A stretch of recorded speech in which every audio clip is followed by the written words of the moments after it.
Clipport. Okay, take two. Hello, Axel. How are you? What are you doing? I'm okay. I'm nursing the remnants of my cold, but other than that, I'm good. It's been a cold winter in Sweden, and had a bad cough. Yeah, I mean, but it's getting better, right? Yeah, I mean, I've been outside catching the last bit of cloud today, so looking on the slightly not so dark side. Yeah, some fresh air is always good.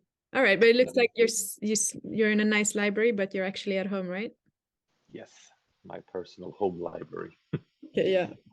Pretentious fuck that I am. Yeah. Well, I'm in my office, and that's actually more.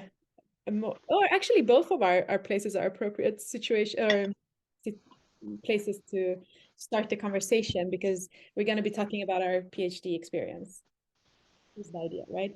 And in particular, we want to talk about supervisors, right? This time, right? And we had some thoughts about that. Why don't you start? Or actually, start by telling us who you are and what you're doing your PhD in. Well,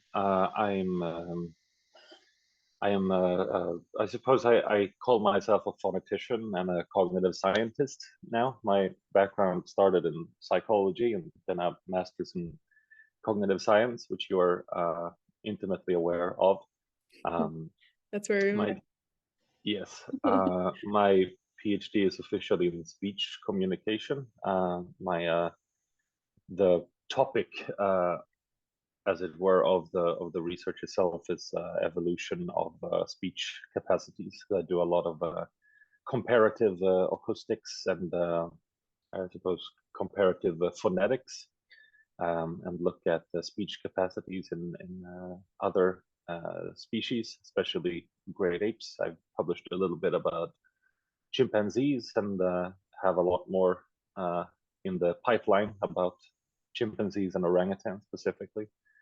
And I think that about covers most of what you need to know. That's most of what I'm doing now. Yeah. And you've had a super flying start to your career as a doctoral student, I would say. We started about the same time. We've had that, or actually exactly the same time. We both started in September 2021, right? Yes. We're about a year and 6 months into it, something like that. Right? Yeah, time flies. Well, I'm in a 4-year program, but you're in a 5-year, is that right? I sort of. We technically have contracts for 5 years. I'm with, maybe that's irrelevant as well. I should say that I'm with the KTH, the engineering college in Stockholm.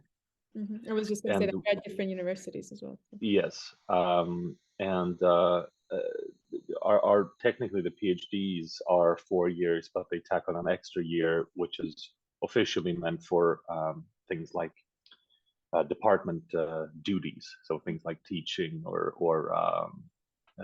helping out with courses and things like that, things of general interest to the department. And then that adds on that extra 20%, which turns into an extra year. That doesn't stop you from defending earlier or anything like that, but that's how it works officially. But then that's the same for us, I would say. We've got what we call prolongation, but it's basically the same thing. You can get up to maximum a year of prolongation, depending on how much teaching you've done and so on. But anyway, all right. But that we'll keep that for another episode, our next conversation. But so quickly about myself, then. Well, my name is Melina Tsapos, and I'm at Lund University, where we actually met. So you were down here first, and we met in the cognitive science department. Well, you were there first. You've always been there. I've always been there. I'm basically part of the furniture. Yeah. Yeah. But yeah, we were doing the master's program at the same time. And then right when Corona hit, I think it was, or right afterwards or something, we went for a drink in a bar and became friends.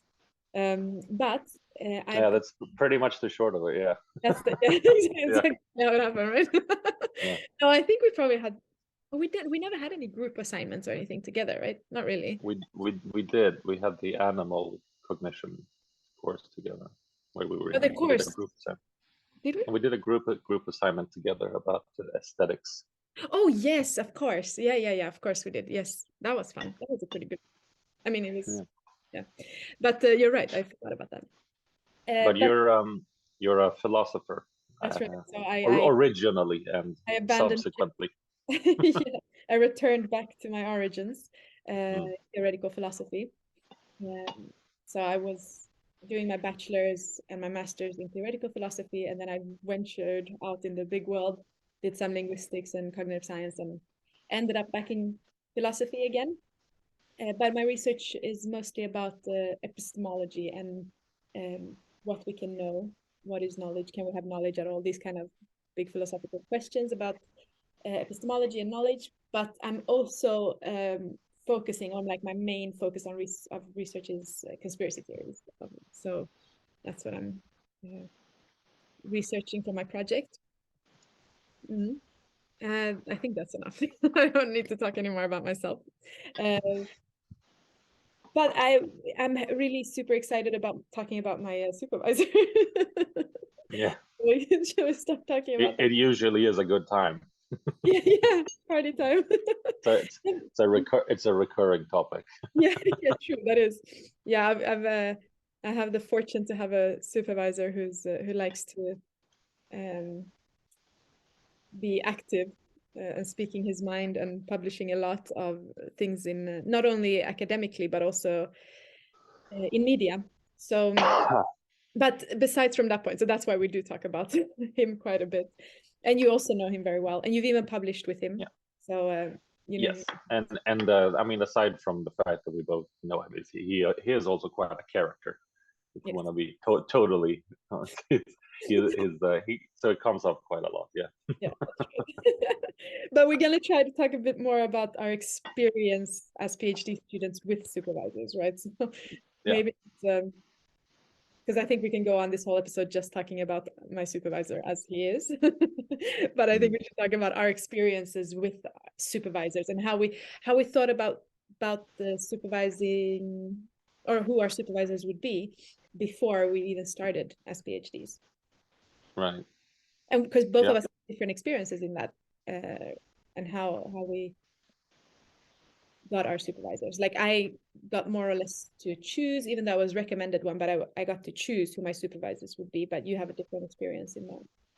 Well, it's something that does vary quite a bit. It usually is directly stems from, as far as I understand it anyway, it usually has directly to do with where the funding is, where the funding is coming from. Like in your case, your department is funding your position.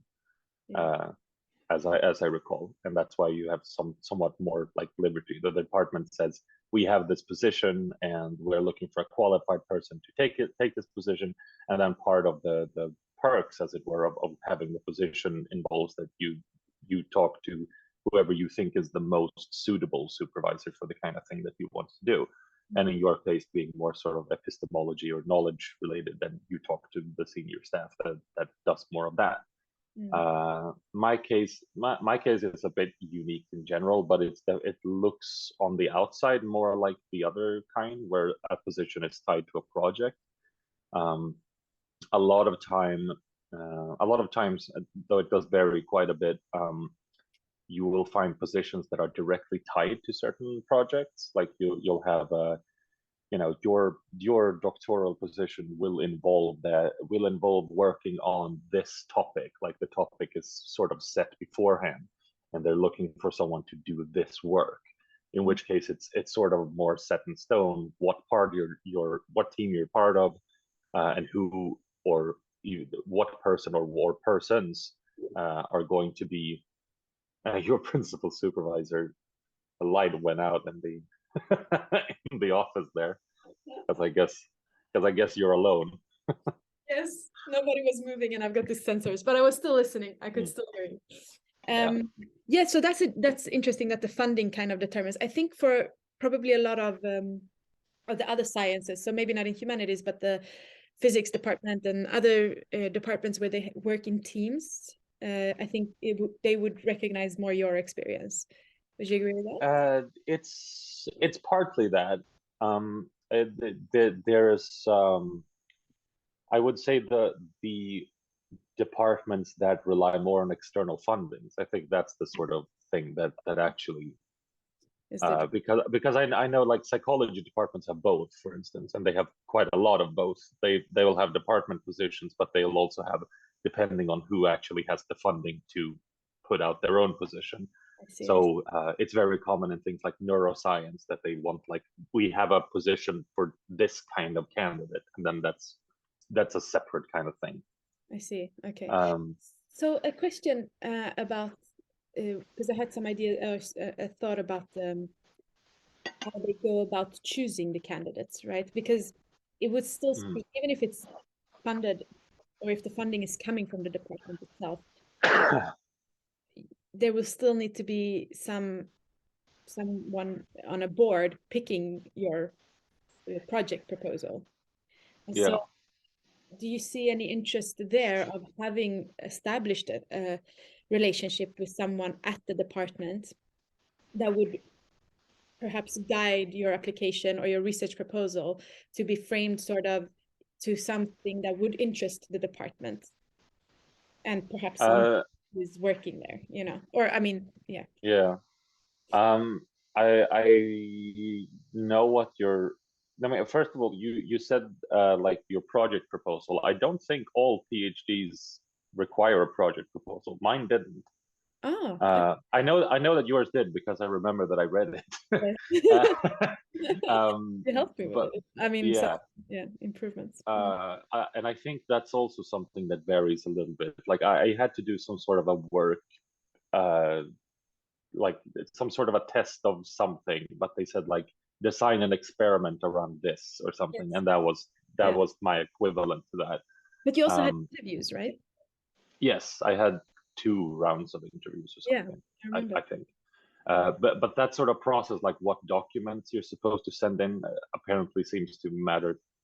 It seems to differ a bit as well. Okay. I didn't even think about that. I just assumed everybody had to have a research proposal. But I guess if you're going to be in a team as well, you wouldn't have a research proposal. I mean, the research is already there. I actually don't know. Like like I said, my position is officially sort of like that in the sense that it's tied to certain funding. But it's tied to research infrastructure, which means that part of my position involves doing things like maintenance and like helping out in this infrastructure. So it's a lot more. That part is a lot more what you would expect from what you usually call a research engineer than like well, I don't want to say that's not being a researcher because a lot of time it is, but it's usually a slightly different position, and it's usually different from actually being part of some funded project in that sense. So what has okay, but before we get too technical, what would you say has been your experience with your supervisor? Are you happy? Are you what were your expectations from your supervisor? What did you think the role of the supervisor was before you started? Maybe let's start there. Well, I think you should start with that. You usually have a little bit with with love. You have a little bit more idealistic, I think, versions of these than I do. Yeah, it's true. So you become more like a bringing me down to earth again. Yeah, maybe, but also I just spent quite a bit of time talking, and I think we should do more switching. So it doesn't sound like it doesn't sound like doesn't sound like I think I know everything. You almost always do, Axel. well. Okay, but I'll start. I'm happy to start with this because I think before I came to academia, I had this idea of the ancient Greeks philosophers walking in the agora, discussing and talking to each other, and the Socrates was teaching his disciples, and I was hungry for something like that. I was really thinking that, you know, the teachers would be so invested in the students. And Mm. and then when I started the university, I realized, wow, they don't give a shit about us. I mean, if you're a class of 60 people, the teacher is having his lecture and then he goes off. I know some universities and some programs are different. I'm not saying that teachers are not engaged with the students, but it's not on the same kind of personal, ideal circumstances that I imagined or envisioned. Um, When you said go off there, you meant like leave, I guess. oh, Like sorry, then yeah, they just leave. they Yeah, just sorry. yeah, they just leave the classroom, you know, after the Yeah, lecture. yeah. Just making sure I'm following. Yeah, sorry. You're not saying that they start getting angry with you. No, no, no, no, usually not. Like, unless you asked questions, and I was pretty shy, so I never really asked that many questions, especially when we were in a big class. Um, That sort of surprises me though. I would have thought that you would have a lot to say.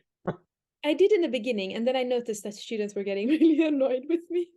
My classmates were getting really annoyed. Mm, So I was like, okay, this is not what we do here. I learned that yeah. quick. Just shut up, take the notes, and read the books, and then just do the exam. You know, it became like a drill. Just do the exam and pass the courses. Um, Mm. so that kind of, you know, killed my vibe a bit. uh, then I Mm, realized, okay, I have to find friends and stuff to get that get the philosophical debates from friends. And sometimes I would catch the teachers in the hallway, or, you know, uh, in more spontaneous circumstances or situations, and ask them my questions. Um, okay, but when I became a PhD, I have to say that my supervisor now, I heard some comments that suggested that he wouldn't supervise me because he doesn't support women in academia. We're frank.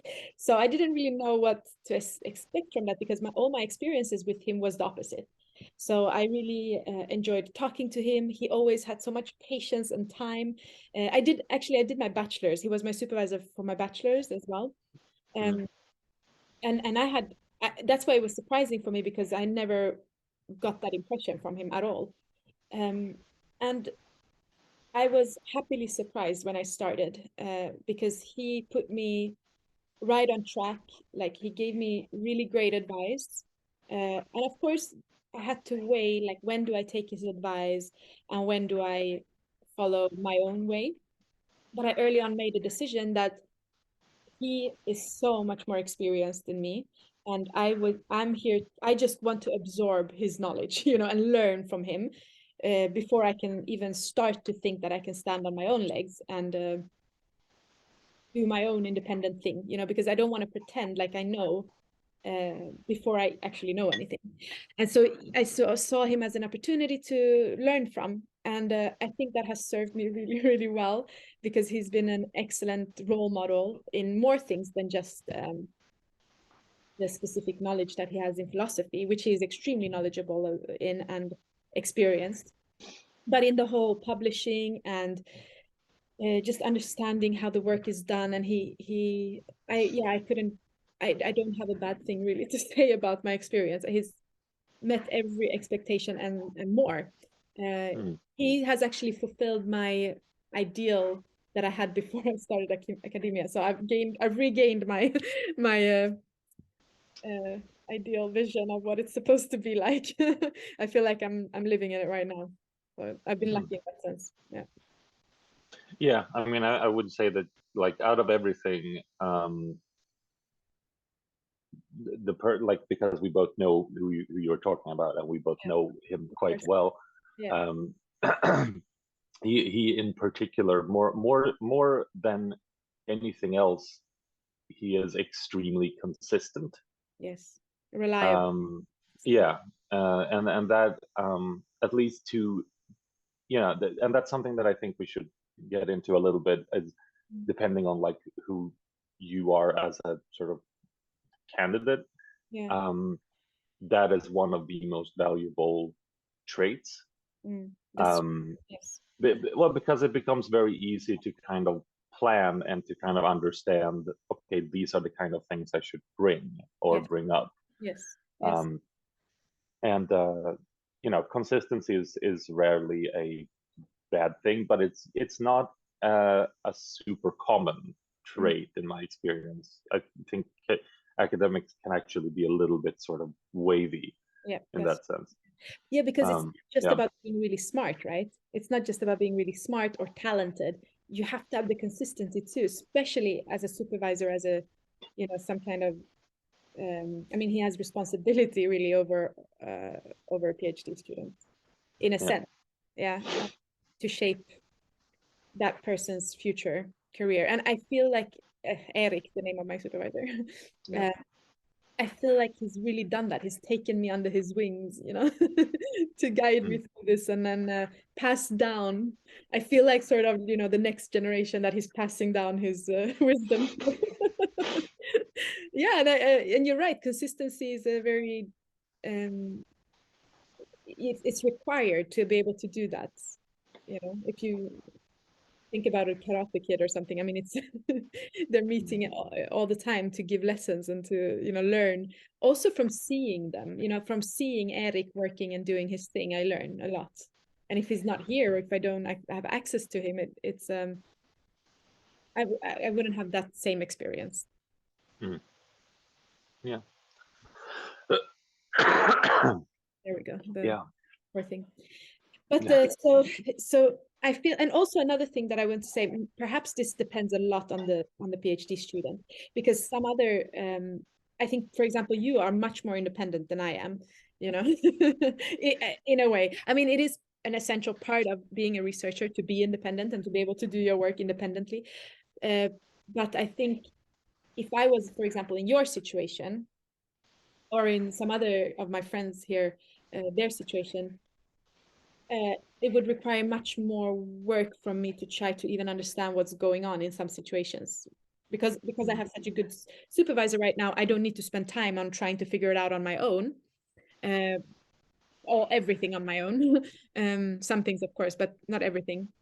But you, Yeah. for example, you got the hang of it straight away. Like you just knew how you wanted your. Oh, okay. You have to. Okay, yeah. Maybe you should talk about it. I shouldn't tell you what it's like. You tell. Well, I mean, you're independent is probably the right word. Yeah. I would say for better and worse, there's definitely parts of it where uh, I have absolutely stepped on some toes because of the way I have done things. Oh, okay. Um, and I wouldn't say I've been reprimanded because that makes it sound quite serious, but I've definitely had a couple of talkings too because of like I've had project talks with this person and my supervisor didn't know about it, and then he's like, you should probably let me know if you're doing something because they'll talk to me about it and then I don't know what you're doing, and that looks very strange. Yeah. So things like that is where you kind of, I'd say generally independence is a very good thing, but that's one of those things where like you kind of need to also know your place a little bit. Like you definitely need to know who you're reporting to, because in some sense, what you are doing is reflecting on them, at least in some official capacity, even if they're not directly involved in everything that you're doing. And that is, that's the case for me. Um, it's still, they still are in legally in a position of authority over you. They're still like your closest admin, your boss in some sense. So you should at least know what that relationship entails. That's something that I've definitely like had to learn by kind of messing it up. I would definitely say. I Really good think actually. That's your yeah. totally. Yeah. I would say, I mean, my position was very strange to begin with because in some sense, I had to kind of learn things from the ground up. Um, I should say my relationship to my supervisor is generally very good, I would say. Um, but he is definitely more hands off than yours is. And that works for me and it works for us. And I would say we have a better working relationship now than we've ever had before, honestly, because well, we can get into that. Um, but early on, I felt like a big part of that comes from the fact that I basically had to kind of switch fields. Like I was used to thinking more or less as a psychologist about research, and then I had to kind of learn a whole new science when I started working with speech and speech acoustics and things like that. All of these incredibly, well, it's a very different way of thinking about the information that you're working with. And that definitely took a while to kind of get a handle on. And so there were definitely moments for my first maybe 6 months or so when I kind of felt like, was I right to take this position, because I couldn't really make sense of like, what am I actually supposed to figure out here. Then I would say that something did click, and I kind of realized like, okay, there are things for me to understand with my background that people who only have this as a background that they don't see. Then that realization is what prompted my I would say my biggest paper so far, which is the one called motor constellation theory, which is a theoretical model of how infants acquire speech sounds or acquire phonemes, really phonological development.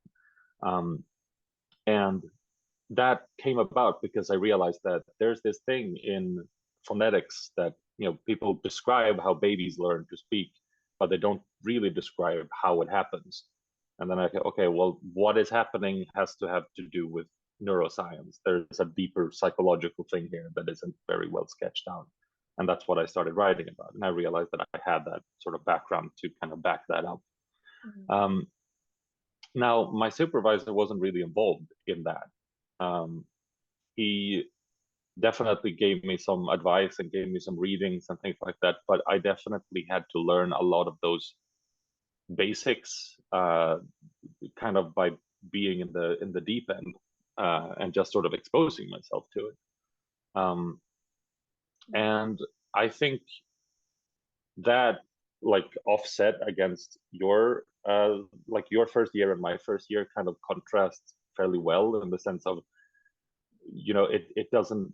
it matters who your supervisor is, but it matters more because it matters what you are like what your way of doing things are. And if you are the kind of person who, you let's say I have a dubious relationship with authority just in general, and if you know that, and if you, then maybe what one type is good for you, but another type, like I can appreciate from the outside when you have these set times every, and I do that as well. Like I don't want to make it sound like I don't meet with my supervisor, because I do, but not as often as you do. And I don't think I would need to do it every week in that sense. But part of the reason is because I work with a lot of other people. I wanted to get into that, yeah, because I definitely wanted to highlight that. Actually, both of us are pretty good at it, but I think you're exceptionally good at connecting with other people and finding, how should I say it? Like even Björn, he was formerly at your department, right? Oh no, not. I mean, yeah, and like in 1959 he was, but no, but yeah, okay. So networking, basically. I mean, networking is you've mastered it, I would say, and you've really found another avenue of taking on board other people and getting other people interested in your work as well, and getting new ideas and so on. I think that's important, even if you have the best supervisor in the world. I mean, it's been essential for me in some other areas. Yeah. I made you do it as well, as I recall. Yeah. I remember hitting the send button on an email for you. Yeah.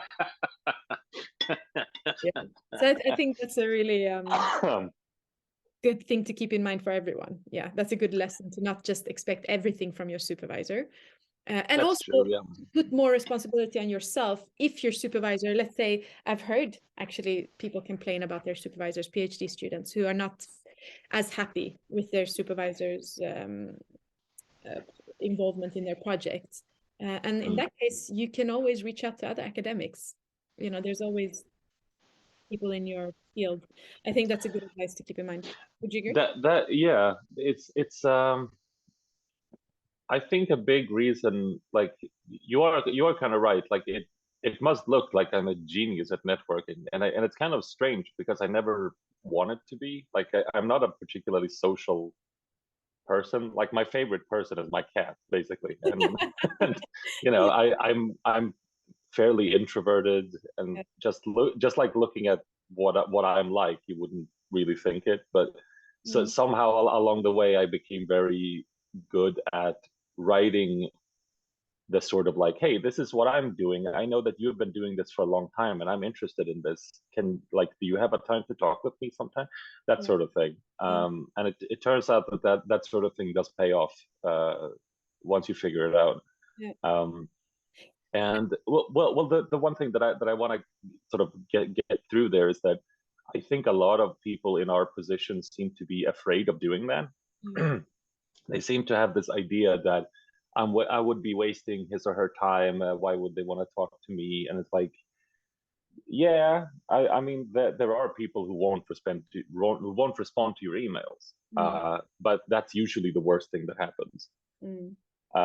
Has that happened to you? And Sent emails that haven't gotten a response to? oh yeah, a few times. I only remember one or two by name, but it's definitely happened more than that. Yeah. But I would say the majority of my experience has been positive. I would say the majority has come back with some constructive feedback, and I would say not quite a majority, but I would say a substantial minority has actually resulted in like concrete collaborations later on. And that's obviously something it's gonna vary. Just who are you talking to? What is the field? How does collaboration work? Sometimes a lot of the social sciences, humanities have a lot easier to just start working together because of the way the material works. It doesn't quite work that way if you need a hadron collider to do your experiments, right? You're already in a team presumably project, so that's why it's actually even more important for us to create our own teams, to be team players and collaborate. I think it's really important. And as in what? The humanities. So, okay, yeah. No, just we seem like we have our own projects. We're going to be working alone. That's our whole thing. I mean, especially philosophy. You can imagine how antisocial we are. With working together, because when we work together, our only role is to criticize each other. It's an antisocial network. Yeah, exactly. But actually, it's not quite true. Building these networks and connecting with other people at other universities. I mean, you've just been to Schweiz. I've been to Schweiz. Switzerland, yeah.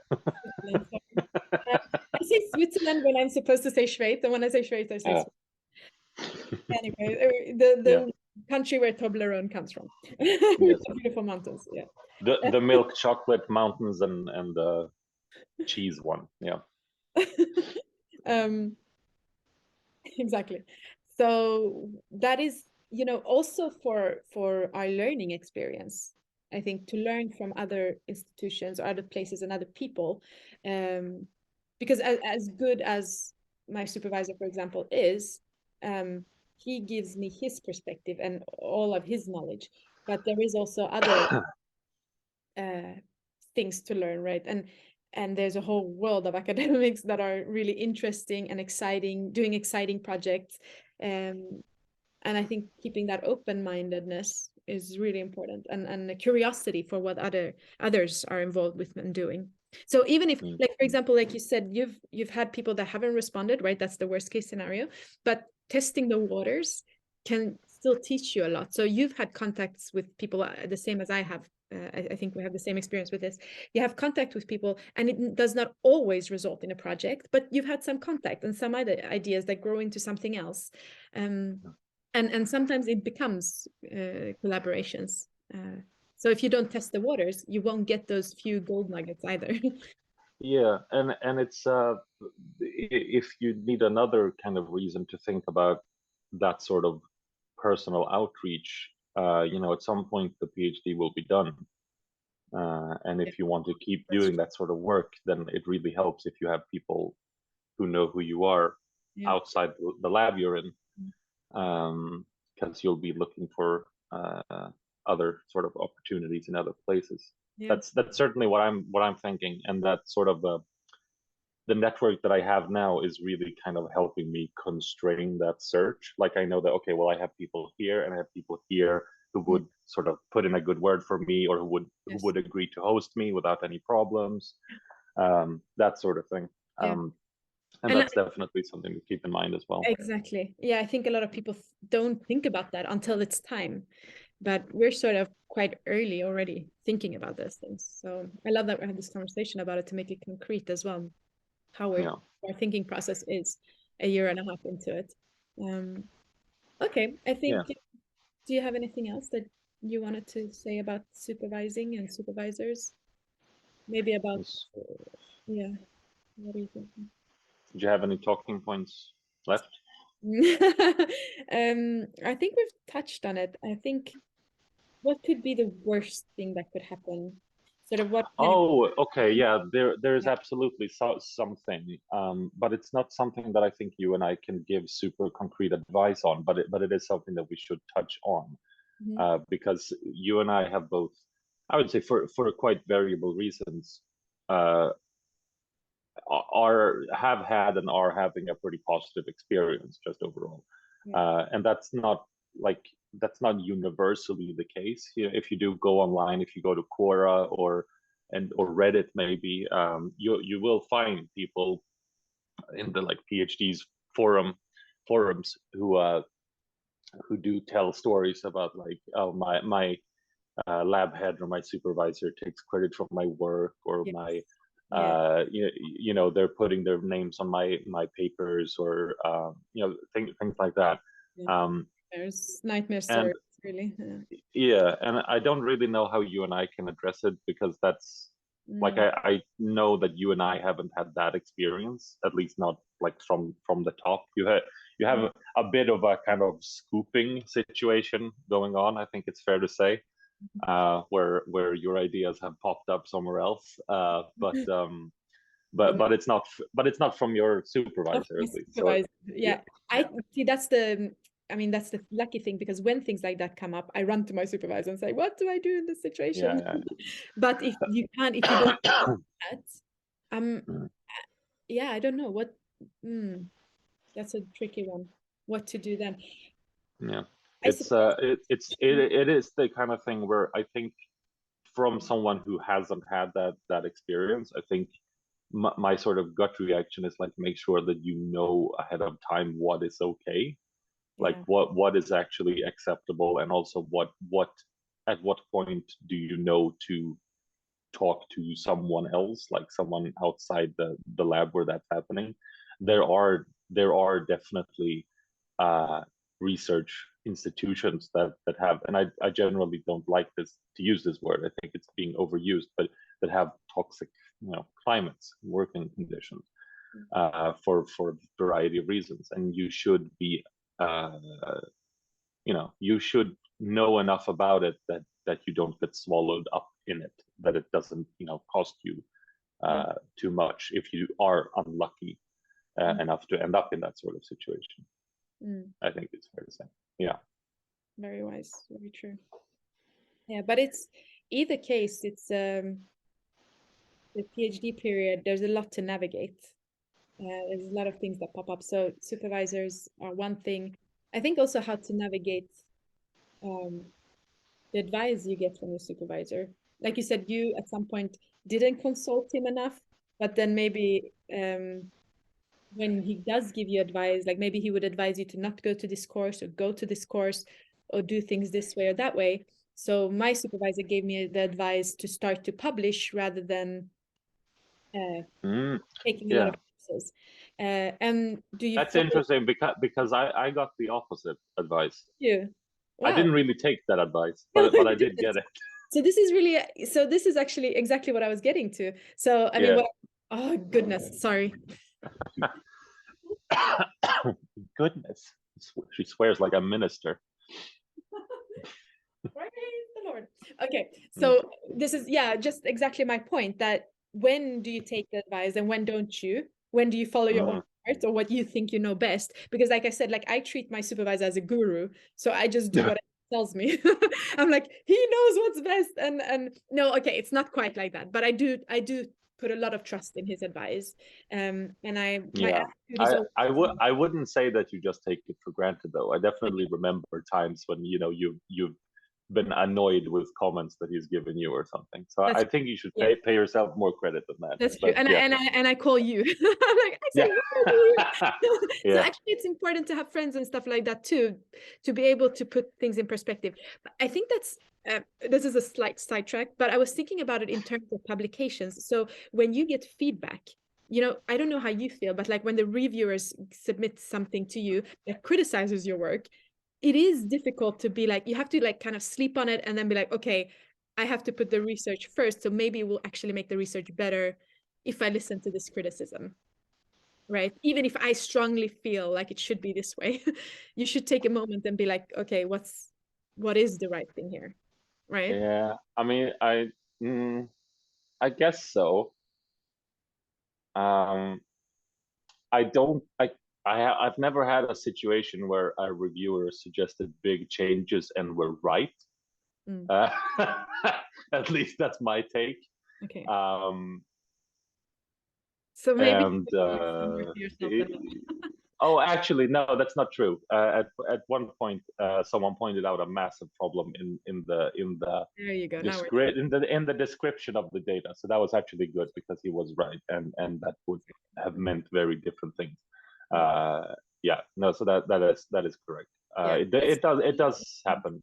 Yeah, and it's kind of part of academia, because if we don't get criticized, we never learn and grow. So actually, to swallow your pride sometimes. I think you'd be better off having less pride than being extremely stubborn and just following your own head. There's a balance. I mean, that's what I'm saying. I think there's a balance, and I think it's an interesting thing that it's not always too easy to know with your supervisors, because I hear people saying different things. For example, you didn't take his advice to do the courses first, which most of the PhDs here that I'm friends with, they have done it like that. They think that's the absolute best way to go. Yeah, I mean, I'm a terrible student, and I become worse with every year. I think I'm a good researcher, but nowadays I am a shit student. I do not have the patience for it at all.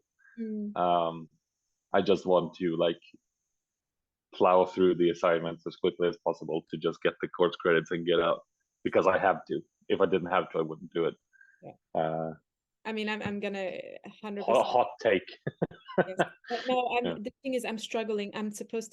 I have 2 courses waiting since like a year back, exactly a year. Last February I started them, and I still haven't finished them. And I feel like, why am I not just doing this? It would have been finished within in 1 month time, usually. But I mean, I feel like, and this is where I have huge respect for my supervisor again. He told me, like, don't worry about it. If you're in a creative phase, just do that, and then he's been so patient when it comes to courses, and I appreciate that because he can see that I have the pressure on myself anyway. Like, I'm not just neglecting it. I'm just doing a lot of things at the same time, so I will get to it, and I think he trusts that I will get to it, and I like that. But yeah, so it's different. But what I was gonna get to, more than it was interesting to find out this difference that we have. But I wanted to say that next time maybe we should talk about publications and publishing. Yeah, there's and a lot of things. It's a thing that seems to pop up a lot, and like, how do I think about this, and how should I what's the right way to do it? So I think that would be interesting to chat about as well. And how much focus you should put on it, and it would be really interesting. Super nice chat, Axel. Thank you so much. Yes, thank you. See you next time.